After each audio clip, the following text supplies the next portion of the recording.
ఏంద్రా చెప్పు మంచిగా ఆరా నువ్వు అసలు కొంచెం తెలివి ఉందారా నీకు చిన్నపిల్లలకు అది వేస్తావు ఆరా నువ్వు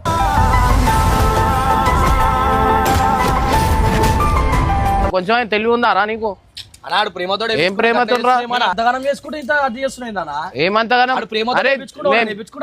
తెలివి లేదా అది కొంచెమైనా చెప్పే డైరెక్ట్ ఏం చెప్పాయి నీకుండాలా నువ్వు తీసుకో వేయించినావు కదా అది ఏమైనా ఇన్ఫెక్షన్ అయితే ఏం చేస్తావు టాటో ఎవరైనా వేపిస్తారా ఏంది ఏం కాదేంది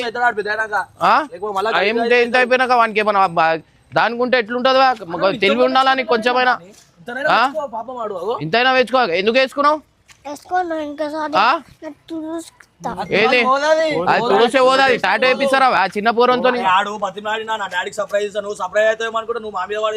అరే కొంచెమైనా ఉండాలా నీకు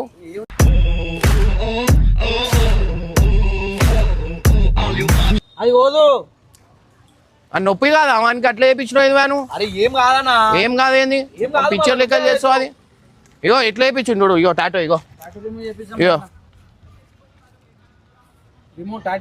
అరే చిన్న పూర్వానికి ఓన్కి వేయాలా ఓన్కి వేయదా అంత తెలివిలేదా అవా నీకు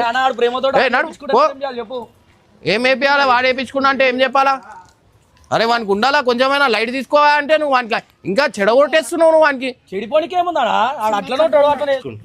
ఇగో వానికి ఉండాలా తెలివి మంచి వాగా ఆడది బావా నీకు అంతా తెలివి లేదా బర్రె ఉప్పినట్టు ఉప్పుతున్నావు తెలివి కూడా ఉబ్బాలా అట్లనే అర్థమైందా మన బుడ్డోడు ఇర్ఫాన్ కు తన డాడీ అయిన ఇమ్రాన్ కు ఏదో పెద్ద సర్ప్రైజ్ ఇవ్వాలనిపించింది. అందుకే అన్నయ్య గంగును తీసుకుని టాటూ షాప్ కు వెళ్ళాడు. అక్కడ వాడు ఏకంగా తన చేతి మీద పెన్నుతో వేసిన ఓ బొమ్మ వేయించుకొచ్చాడు. దాన్ని నిజమైన టాటూ అనుకున్నాడు. ఇంటికి రాగానే డాడీని కళ్ళు మూసుకోమని చెప్పి తన చేతికి ఉన్న బొమ్మను చూపించాడు. అది చూసి ఇమ్రాన్ కు చిర్రెత్తుకొచ్చింది. నువ్వు చిన్న పిల్లగాడివి కదరా ఇర్ఫాన్, ఇలాంటివి వేసుకుంటారా అని కోపంగా అడిగాడు. వెంటనే పక్కనున్న గంగు వైపు తిరిగి, గంగు నీకు అసలు బుద్ధి ఉందా? చిన్న పిల్లలకి టాటూలు వేయిస్తావా? ఏమైనా ఇన్ఫెక్షన్ అయితే ఎవరిది బాధ్యత? ఎందుకు ఈ పిచ్చి పనులు చేస్తున్నావు అంటూ గట్టిగా తిట్టాడు. ఇర్ఫాన్ ను ఎవరు వేసుకోమన్నారు అని అడిగితే వాడు గంగును చూపించాడు. దాంతో గంగుకు ఇంకొన్ని తిట్లు పడ్డాయి. అయితే ఆ కోపం మాటల మధ్యలో అసలు విషయం బయటపడింది. అది నిజమైన టాటూ కాదు, కేవలం పెన్నుతో వేసిన బొమ్మ మాత్రమే. ఈ విషయం తెలిసిన తన తండ్రి అంతలా తిట్టడం కోప్పడ్డం వల్ల ఆ చిన్న పిల్లాడు ఇర్ఫాన్ చాలా ఫీల్ అయ్యాడు. బాగా ఏడ్చాడు. కొడుకు ఏడుపు చూసి ఇమ్రాన్ కూడా బాధపడి వెంటనే వాడిని దగ్గరికి తీసుకొని, సరేనా